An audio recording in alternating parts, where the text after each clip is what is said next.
श्रीमद् भगवत गीता अध्याय 3 श्लोक संख्या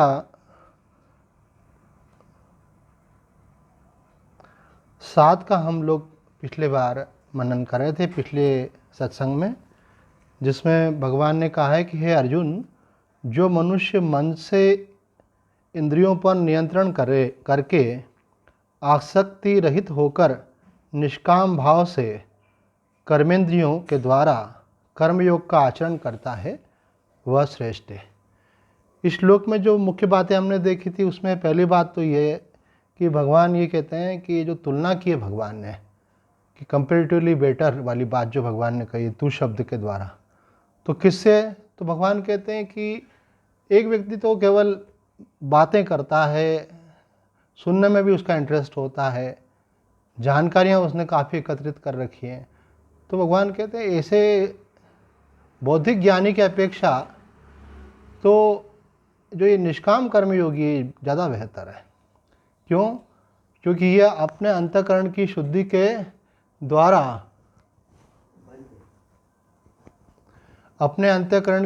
के द्वारा ये आध्यात्मिक मार्ग में प्रैक्टिकली आगे बढ़ने लगा है। तो प्रैक्टिकली आगे तब बढ़ेगा आदमी जब शास्त्र के निर्देश अनुसार कुछ करेगा। आरंभ तो क्रिया से होगा। तो भगवान कहते हैं ये इसलिए ये श्रेष्ठ है। ये केवल चर्चा नहीं कर रहा है बल्कि अर्चा कर रहा है। दूसरी बात है, भगवान ने यहाँ पे, हमने ये बात पहले भी की थी कि जितने भी भगवान के नाम आते हैं और अर्जुन के भी एक से अधिक नाम आते हैं, उन सभी का उस श्लोक से जुड़ा हुआ कुछ न कुछ संदर्भ है। तो अर्जुन का नाम यहाँ पे अर्जुन ही लिया गया है। अर्जुन का मतलब हो जाए तो ऋजु है, सीधा है, सरल है, जिसका अंतःकरण शुद्ध है। तो ऐसे व्यक्ति को ज़्यादा कन्फ्यूजन रह नहीं सकता है। ज़्यादा कन्फ्यूजन उन लोगों को रहता है जो ज़्यादा, अपन व्यवहार में बोलते हैं ना, ज़्यादा शाने होते हैं, ज़्यादा इंटेलिजेंट बनते हैं। तो वो क्या सोचते हैं कि ऐसे नहीं करके ऐसे कर लेंगे तो फ़ायदा होगा, ऐसे करेंगे तो हमारा श्रम बच जाएगा, ऐसे करेंगे तो हमको अधिक फल मिल जाएगा। तो जो ज़्यादा गणित जिनके दिमाग में रहते हैं ना, वो व्यवहार में सोचते हैं कि हम बहुत होशियार हैं, लेकिन उनके अंतःकरण की सरलता न होने से उनकी आध्यात्म में सफलता और अधिक शक्य हो जाती है। यहाँ अर्जुन को भगवान कह रहे तू तो अर्जुन है ना, तेरा जैसा नाम है वैसा तेरा स्वभाव है, तू तो सरल स्वभाव का है, तेरे अंदर तो कोई कॉम्प्लिकेशन है ही नहीं, सीधी सी बात है, ये मेरा कर्तव्य है और मुझे करना चाहिए। पर ये जो संशय अर्जुन के मन में आया वो किसी स्वार्थ से नहीं आया बल्कि मोह से आया। और वो मोह भी ऐसा है कि एक बार तो कोई भी साधक भी अथवा सामान्य व्यक्ति भी बोलेगा यार ये तो जस्टिफाइड है। क्या जस्टिफाइड है? अपने पितामह के साथ, गुरुजनों के साथ व्यक्ति कैसे युद्ध करेगा? और अपने ही क्लोज रिलेटिव मामा, चाचा, ताऊ, साले और जो बोलते हैं कि ससुर, इनके साथ युद्ध कैसे बनता है? तो उसका मोह भी कोई साधारण नहीं था कि वो मोह भी इस प्रकार का था कि जिनके प्रति आदर का भाव होना चाहिए उनके प्रति मोह था उसका। तो भगवान श्री कृष्ण यहाँ एक बहुत महत्व की बात कहना चाह रहे हैं कि है तो मोह ना, लेकिन ये भी नहीं टिकेगा। क्यों? क्योंकि तेरा लक्ष्य बहुत दृढ़ है कि मेरा जीवन परमात्मा के लिए है और तेरा अंतःकरण सरल है, तेरे व्यक्तिगत स्वार्थ नहीं है, इसलिए अवश्य ही तुझे उस सत्य की प्राप्ति हो सकती है। तीसरी बात जो हमने पिछले श्लोक में देखी थी कि भगवान कहते हैं कि मन से इंद्रियों को वश में करना, ये अपने आप में एक ऐसा मैटर है कि एक महात्मा जी ने तो एक पुस्तक ही लिख दी पूरी कि मन को वश में करने के उपाय। रामकृष्ण मिशन के एक संत हैं, उन्होंने एक सेपरेट बुक लिख डाली इसके ऊपर, क्योंकि सारा खेल मन का ही है। देखो, तन तो बोलता ही नहीं है कि मैं हूँ, तन की प्रेजेंस को भी कौन लोकेट करता है? मन बोलता है कि तन है। आप सो जाते हैं, मन को नींद आ जाती है तो तन का ज्ञान नहीं रहता है। तो आत्मा में कोई समस्या नहीं है, शरीर में कोई समस्या नहीं है, सारी समस्याएं किसको लेकर के? मन को लेकर के। और अज्ञान भी मन में और ज्ञान भी मन में ही होगा। बंधन भी मन के कारण ही और मुक्ति भी मन ही करवाएगा। जब ये गुरु ज्ञान से संपन्न हो जाएगा तो ये शास्त्र ज्ञान से, भगवत ज्ञान से संपन्न हो जाए तो यही मुक्ति का हेतु भी बन जाता है। तो ये मन के लिए भगवान ने यहाँ पे कह रहे हैं कि मन और इंद्रियों को वश में करने की बात भगवान ने यहाँ कही है। तो स्वामी जी का इसके ऊपर विशेष जोर है कि ये on his experience Swami ji बोल रहे हैं, और ये शास्त्र का भी इसमें प्रमाण दे रहे हैं, बहुत सारी युक्तियाँ भी देते हैं कि मन को वश में करने का श्रेष्ठतम उपाय क्या हो सकता है। श्रेष्ठतम के साथ सूक्ष्मतम भी है। श्रेष्ठतम उपाय क्या हो सकता है कि आप अपने अंदर विवेक पूर्वक इस बात को जान लें कि मैं मन नहीं हूँ, मन मेरा नहीं है। ये जो मन की खुरापात है ना, ये आपके सपोर्ट के कारण है, ये आपके तादात्म्य के कारण है। ये ऊर्जा प्रदान करने वाले आप ही हैं, ऊर्जा के स्रोत तो आप हैं, आप स्वयं ब्रह्म हैं, स्वयं आत्मा हैं। तो जब आप जुड़ जाते हैं तो मन को सत्ता प्राप्त होती है। तो इस बात का आपको पहले तो समझ में आना चाहिए कि मैं मन कैसे नहीं हूँ भाई। मन इसलिए नहीं है आपकी क्योंकि मन बदलता रहता है, और जो बदलता रहता है उसको आप जानते हैं। एक समय मन बोलता था कि मैं बच्चा हूँ, एक समय मन बोलता है कि अब मैं जवान हो गया हूँ, एक समय मन बोलता है कि अब मैं बड़ा हो गया हूँ। तो ये तीन तीन मन के स्टेटमेंट, सुबह एक बात बोलता है, दोपहर को एक, शाम को एक। सुबह बोलता है मैं बहुत खुश हूँ, फिर छोटी मोटी कोई घटना हो गई बोले मेरा मन खराब है, फिर शाम को बोलता है अरे सब ठीक से चलता है, ये तो दुनिया है। एक्चुअलिटी क्या है तुम्हारी? तो बोले मेरी कोई एक्चुअलिटी नहीं है, मैं तो बदलता रहता हूँ, मैं तो गिरगिट हूँ, मेरे रंग बदलते रहते हैं, मेरे चक्कर में पड़ोगे तो आप भी परेशान होगे। मन खुद बोल रहा है आपको, अपने व्यवहार से आपको बतला रहा है, बदलता रहता है। ये विश्वसनीय नहीं है। ये विश्वसनीय कौन है? विश्वसनीय आपका अपना आत्मा है जो सदा एक रस है, सदा आनंद में रहने वाला है, दुख का जहाँ स्पर्श भी नहीं है। तो स्वामी जी कहते हैं अगर मन को वश में करना है तो इसकी ऊर्जा खींच लो पूरी। वो ऊर्जा कैसे खींचेगी? बोले मैं मन नहीं हूँ, ये निश्चय कर लो, और उसके बाद सजग हो जाओ मन के प्रति। और सरल उपाय और भी जो नहीं कर सके ऐसे, तो जो सामान्य उपाय बताए थे हमने कि कोई नियम लेने से धीरे धीरे मन वश में होता है, रिपीटेशन किसी चीज़ का होता है तो धीरे धीरे उसकी आदत बनती है। संकल्प लेने से और जल्दी होता है। संकल्प लेने से, संकल्प का देखो विज्ञान बतलाते हैं आपको। जैसे आपने रूटीन में सत्संग सुन रहे हैं, किसी दिन बाधा आ जाएगी तो नहीं भी सुनेंगे, लेकिन आपने संकल्प ले लिया कि मेरा संकल्प है, मेरा अनुष्ठान है, जब तक गीता जी का सत्संग चलेगा मुझे सुनना है। आपको भले नहीं मालूम है लेकिन हमको इसका अच्छे से ज्ञान है, अनुभव भी है, और उसके लिए हमको महापुरुषों का मार्गदर्शन भी है। जैसे ही आप संकल्प लेते हो, सूक्ष्म जगत में जो शक्तियाँ होती हैं वो सब आपके साथ हो जाती हैं। जो सकारात्मक शक्तियाँ होती हैं वो साथ हो जाती हैं। क्या होता है कि आप भी उस व्यक्ति को सपोर्ट करना पसंद करते हैं कि जिसको करने के बाद वो कुछ करके दिखाए।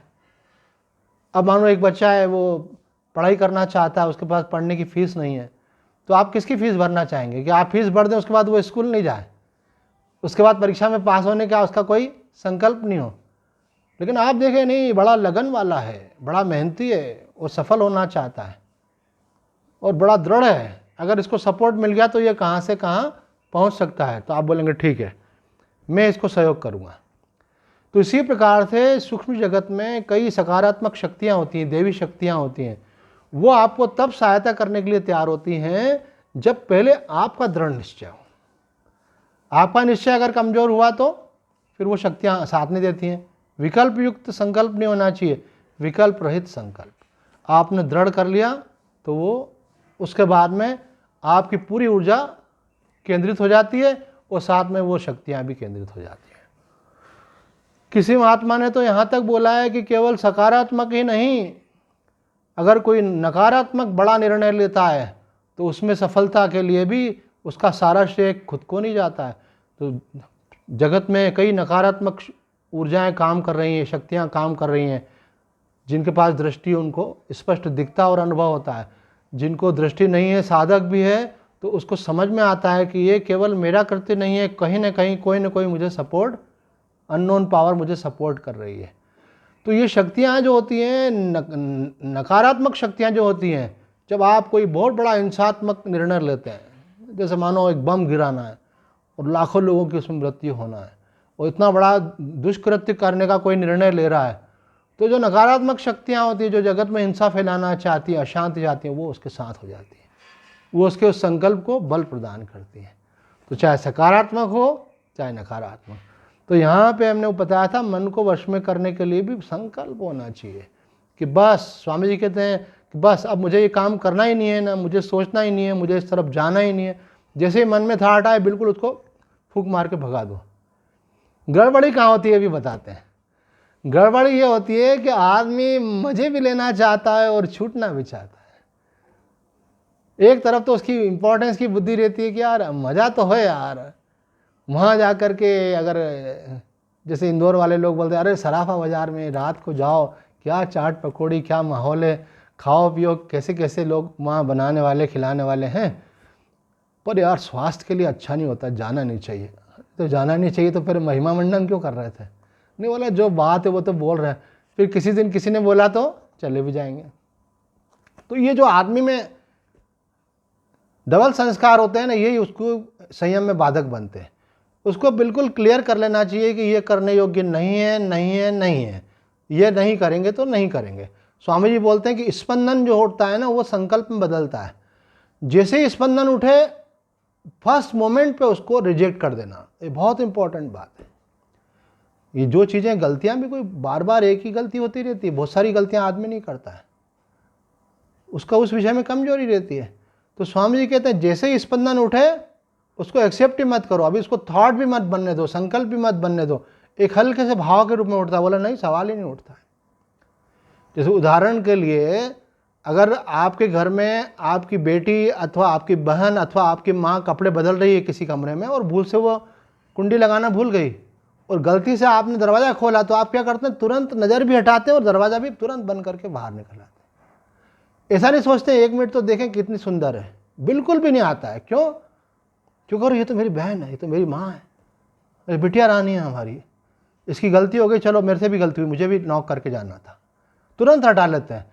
तो ऐसे जिन विषयों को आपको लगता है ये मुझे परमात्मा की तरफ जाने में बाधक है, ये तो हमने दृष्टांत अलग दिया, तो निषिद्ध कर्म की तरफ की बात थी कि जो भी विषय हमको परमात्मा की तरफ जाने में बाधक है, अब वहाँ पे संसार में उन चीज़ों को लोगों ने एक्सेप्ट कर रखा है। अब सब लोग मिलकर के अच्छी गपशप मार रहे हैं, एंजॉय कर रहे हैं, हंसी मजाक कर रहे हैं और खाने पीने का सुख ले रहे हैं, तो उनको आप सामान्य रूप से उसको कोई पाप नहीं कहा जाता, पर साधक के लिए ये दोष है। ये मोह रूपी दलदल में पड़ना है। आपने अपने 4 संबंधियों को इकट्ठा किया जिनमें मोह था, उनके प्रेजेंस से आपको एनर्जी फील हो रही है। अब उनके साथ बैठ कर के आप रस ले रहे हैं, बातें करने का, खाने पीने का, गपशप का। साधक के लिए बाधक है। संसारी व्यक्ति का तो जीवन यही है, उसमें कोई बात ही नहीं है। साधक को इन चीज़ों से उठना है। तो यहाँ कहना है कि अगर आपको उठना है तो आपको बहुत अंदर से पक्का हो जाना चाहिए। हमारे पूज्य स्वामी सत्यानंद जी महाराज वृंदावन वाले कहते थे कि ये जो बात कही गई है ना, संत हृदय नवनीत समाना, अर्थात मक्खन की तरह होता है, थोड़ा सा ही ताप सहन नहीं होता है, द्रवित हो जाता है। तो ये संत का हृदय नवनीत होता है दूसरों के लिए, स्वयं के लिए। बोले स्वयं के लिए तो पत्थर की तरह कठोर होता है। अगर अपने प्रति कठोर नहीं होगा तो अनुशासन नाम की चीज़ नहीं रहेगी। प्रसंग सुनाया था, एक साधक से क्या गलती हुई थी। गुरुदेव ने एक गांव से दूसरे गांव उसके हाथ एक छोटी सी पेटिका भेजी थी, लकड़ी की पेटी थी, और उसको कहा था देखना मत। रास्ते में उसका मन थोड़ा कमज़ोर पड़ गया, उन्होंने खोल के देखा, चूहिया थी, निकल कर भाग गई। तो गुरुदेव ने क्या कहा कि ये तो तुमने 12 साल तक शास्त्र अध्ययन किया है, तुम्हारा ये असंयम इस बात की घोषणा करता है कि तुम्हारा वो पढ़ा लिखा सब बेकार है। Now you have to repeat the course, complete course. कोई वन डे पनिशमेंट नहीं था, कोर्स फिर से रिपीट करने की बात कही। तो इसका मतलब ये है कि साधक को स्वयं के प्रति तो कठोर होना पड़ेगा। और ये बात यहाँ पे भगवान कह रहे हैं कि जो इंद्रियां और मन को वश में कर लेता है और विवेकवती बुद्धि के द्वारा फिर अपने कर्मयोग का आचरण करता है। अब संयम में यहाँ पे नियम में शब्द का प्रयोग किया, तो आचार्य इन शब्दों की व्याख्या करते हुए कहते हैं एक होता है मन को रोक लेना।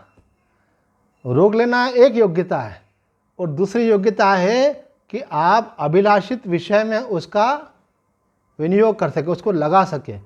ऊर्जा को रोक लेना एक बात है, लेकिन उसको अच्छी जगह लगाना दूसरी बात है। अभी जैसे सरकार ने शहर में महामारी फैल रही है, लॉकडाउन लगा दिया, तो मजबूरी से ही भले, लेकिन आपका क्या हो गया, नियम में हो गया, आपको कहीं जाना आना नहीं, शांति से बैठना है। कोई भी बड़ा अनुष्ठान करना हो, बड़ी साधना करना हो, तो उसके लिए क्या होता है, आपको एक स्थान पर बैठकर साधन करना होता है। तो सरकार ने घोषणा कर दी, आपके ऊपर प्रतिबंध लगा दिया, तो आपका क्या हो गया, नियम में आप सब तरफ जाने से अपने मन को रोक लिया। आपने रोक तो लिया, लेकिन उसका उपयोग क्या करा।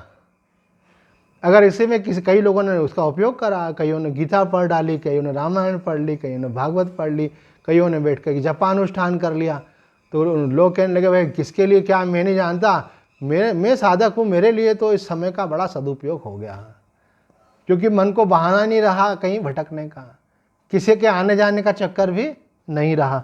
तो यहाँ कह रहे नियम में मतलब आपका जो लक्ष्य है उसमें आप ऊर्जा को लगा सको। और आसक्ति की बात कही, देखो आसक्ति दो प्रकार की होती है। एक तो संसार में जो भी साधन है, व्यक्ति है, वस्तु है, परिस्थिति है, उनका, और उनका उपयोग करके जब आप कर्म करते तो जो फल मिलने वाला है उसकी।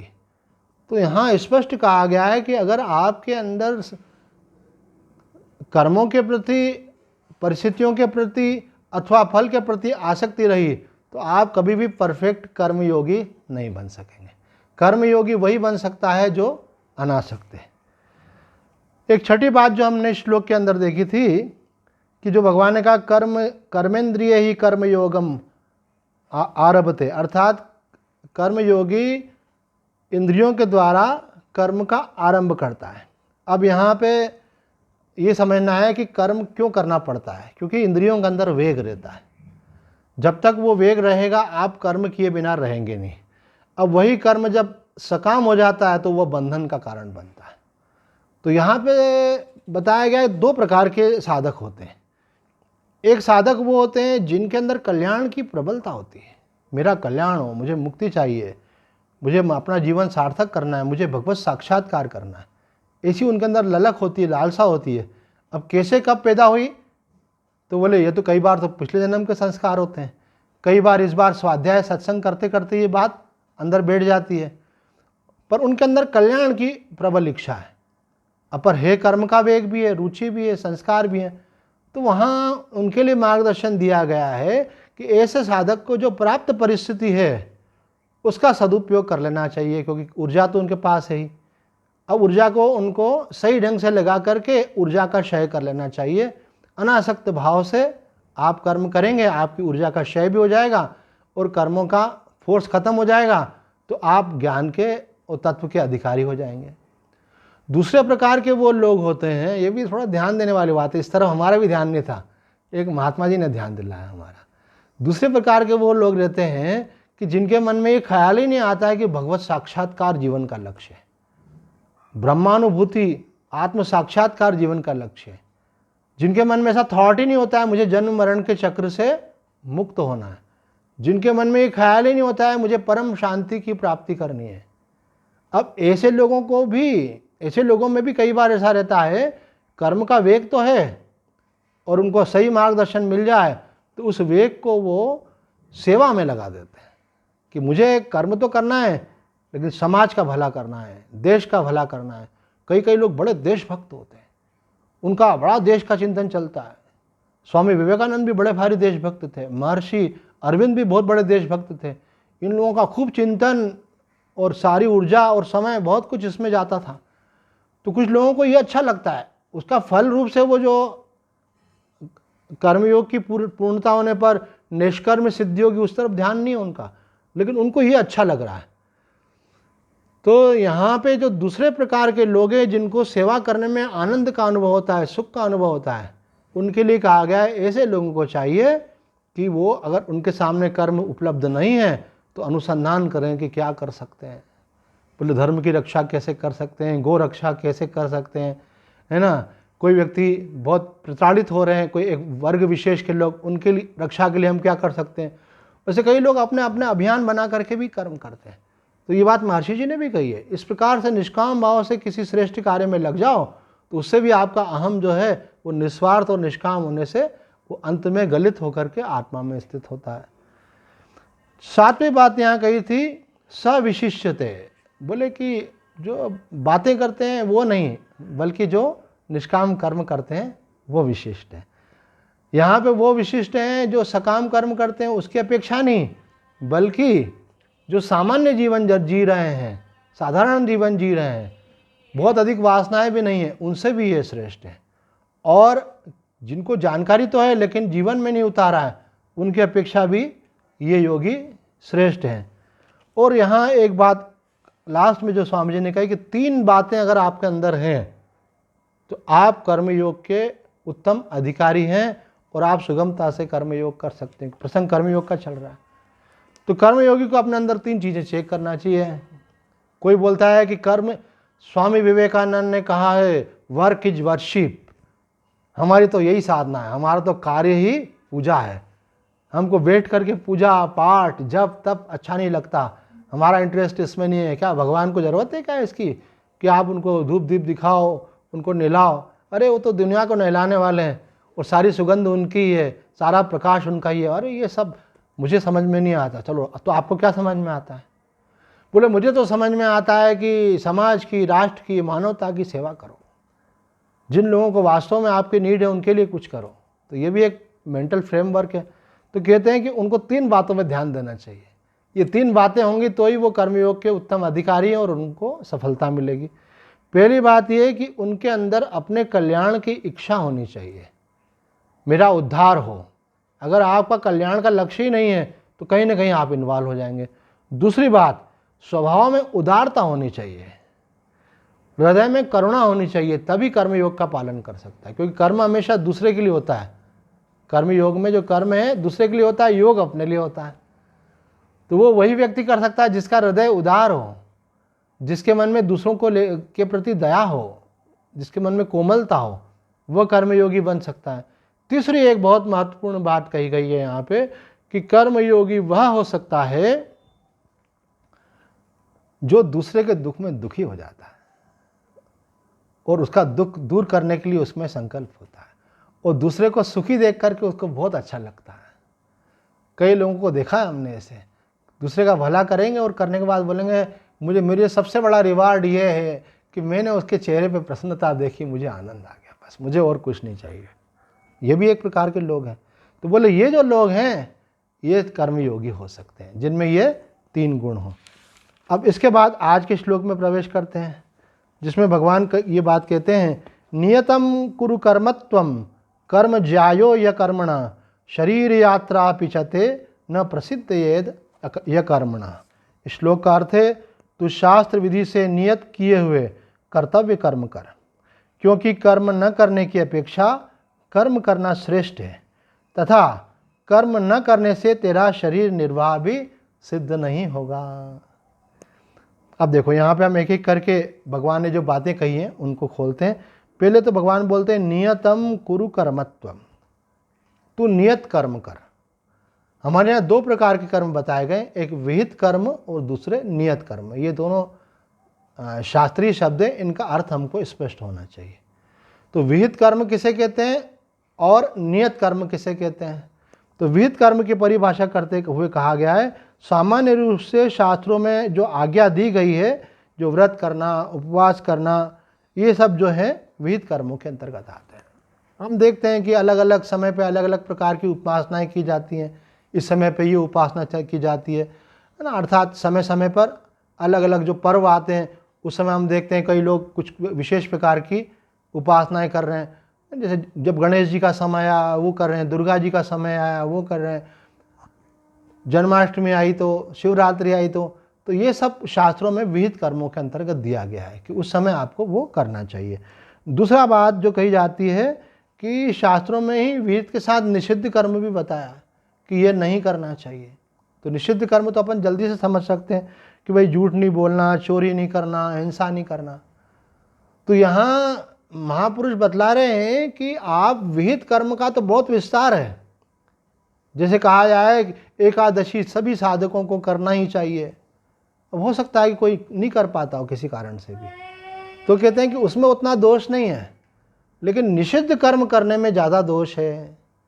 तो निषिद्ध कर्म का त्याग आपकी चेतना को जल्दी से ही अगर आप उसका त्याग कर देते तो जल्दी आपकी चेतना के विकास में सहयोगी होगा। तो पाप कर्म का, दूसरे को हिंसा करना, चोरी करना, बेईमानी करना, कपट करना, ये क्या है? निषिद्ध कर्म। तो इसका त्याग करना चाहिए। अब बात आती है नियत कर्म किसे कहते हैं। तो नियत कर्म का मतलब होता है कि नियति ने आपको जिस स्थान पर रखा है उस स्थान के अनुसार आपका कर्तव्य होता है। तो आपका जो वर्ण है, जो आश्रम है, जो आपकी योग्यता है, जो आपकी परिस्थिति है ना। अब मानो कोई व्यक्ति डॉक्टर है तो उनका कर्तव्य क्या हो गया? पेशेंट का ध्यान रखना। कोई शिक्षक हो गया तो उनका कर्तव्य क्या हो गया? कि विद्यार्थी को पढ़ाना। तो अब कोई पिता है तो उसका कर्तव्य क्या हो गया? संतान के प्रति कर्तव्य। आपका जो वर्ण आश्रम है उसके अनुसार आपका जो कर्तव्य है उसका आपको निर्वाह करना विहित कर्म कहलाता है। अब यहाँ पे अर्जुन क्या है? क्षत्रिय है। और आयु क्या है उसकी? गृहस्थ आश्रम में है। और है कौन? राज प्रतिनिधि है। इसलिए युद्ध करना ये धर्म युद्ध है। अधर्म से धर्म की रक्षा के लिए किया जा रहा है।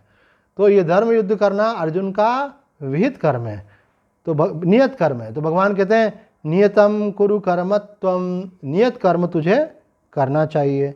दूसरी बात भगवान यहाँ पे कहते हैं कर्म जायो या कर्म, कर्म न करने की अपेक्षा से कर्म करना अच्छा है। क्योंकि आदमी जब अपना कर्म नहीं करेगा तो क्या करेगा? आलस्य करेगा, प्रमाद में समय नष्ट करेगा, व्यर्थ कर्मों में उसकी प्रवृत्ति होगी। इसकी बजाय जो न्यायपूर्ण है, जो तर्कसंगत है, जो आपका कर्तव्य है वो कर्म आपको करना चाहिए। शास्त्र ने उसकी आपको आज्ञा भी दी हुई है। भगवान कहते हैं दोष युक्त होने पर भी कभी कभी तो कर्म में भी दोष होता है।